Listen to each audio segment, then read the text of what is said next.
ఒక్కసారి గట్టిగా చెప్పండి. వీళ్ళు చేసింది గణపతి కోసం. వీళ్ళ గురువు గారు వచ్చేటప్పటికి సూర్య గారు కోరుట్ల నుండి వీళ్ళకి ఇక్కడికి వచ్చి నాట్యాన్ని నేర్పిస్తున్నారు. అంటే ఈ రోజు ఇక్కడికి రాలేకపోయారు. యాక్చువల్గా ఒకటి ఏం చెప్పాలనుకున్నా అంటే ఇదే గణపతి కౌతంని మనము కూచిపూడిలో చేస్తాము, ఆంధ్రనాట్యంలో చేస్తాము, భరతనాట్యంలో చేస్తాము. అంటే ఒకటే పాటని ఇన్ని నాట్యాల రూపంలో చేయడం జరుగుతుంది. వారి వారి దాన్ని బట్టి వాటి స్టెప్స్ అనేటివి చేంజ్ అవుతూ ఉంటాయి. ఓవరాల్గా మీనింగ్ మాత్రం ఒకటే ఉంటుంది. అదొకటి తెలుసుకుంటే మనం బెటర్. ఓకే, మరి ఇంత చక్కటి ఆహ్లాదాన్ని పంచినటువంటి ఈ చిన్నారులందరినీ సన్మానించవలసిందిగా రాగంపేట ఆర్య వైశ్య స్వచ్ఛంద సేవా సంస్థ చైర్మన్ నలమాచు మనోహర్ దంపతుల్ని కోరుకుంటున్నాను.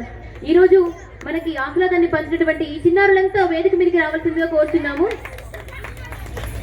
పాపం చిన్నారులకి పని అవుతుంది, ఆల్రెడీ ఆకలేస్తుంది, వాళ్ళకి నిద్ర వస్తుంది, అయినా కూడా ఓపికతోని పేరెంట్స్ అంటే పెద్దవాళ్ళైనా మనకి ఓపిక లేదు, వాళ్ళకి ఓపిక ఉందండి. అది మనం గ్రహించాల్సింది అసలు విషయం. మనకు ఓపిక లేక మనం 9ంటికే టిఫిన్కి వెళ్ళిపోయాం. వాళ్ళకి ఓపిక ఉంది కాబట్టి వాళ్ళు చక్కగా మన కోసానికి వినోదాన్ని పంచారు. కానీ చాలా బాగా చేశారు.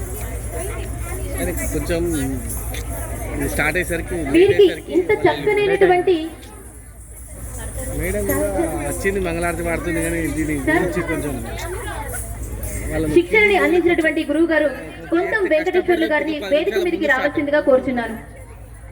ఎంత కష్టపడ్డా కూడా వాళ్ళు కొంచెం దిగలే స్టేజ్. ఒక అరగంట ముందు స్టార్ట్ అయితే మంది బాగుంది.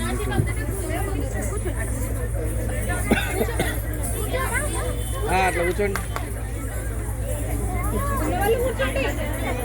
చిన్నవాళ్ళు కూర్చోవాలి, పెద్దవాళ్ళు నుంచోవాలి. పిల్లలందరూ కూర్చోండి దయచేసి. 2 స్టెప్స్ ఉండండి. చిన్న పిల్లలు ముందర కూర్చోండి, కొంచెం దూరం దూరం ఉండండి రా.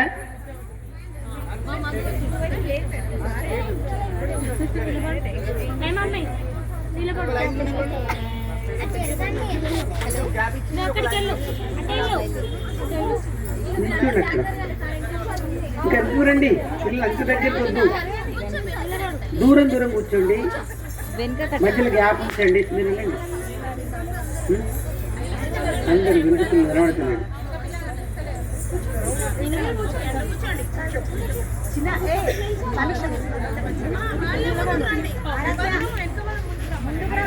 వీరిని నిండు మనస్సుతో శేషవస్త్రము, శాల్వా, తర్వాత మెమెంటోలతో సన్మానిస్తున్నారు రాగంపేట స్వచ్ఛంద సేవా సంస్థ అధ్యక్షులు శ్రీ నల్మాచ్ మనోహర్ గారు, రాజా దంపతులు.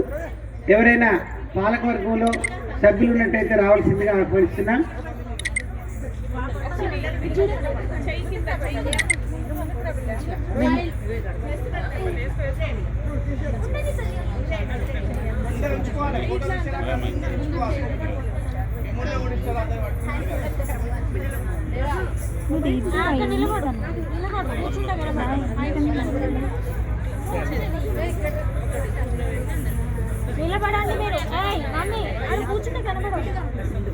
అలాగే రేపటి కార్యక్రమాన్ని చూసినట్టయితే ఉదయం హోమం కార్యక్రమం ఉంటుంది.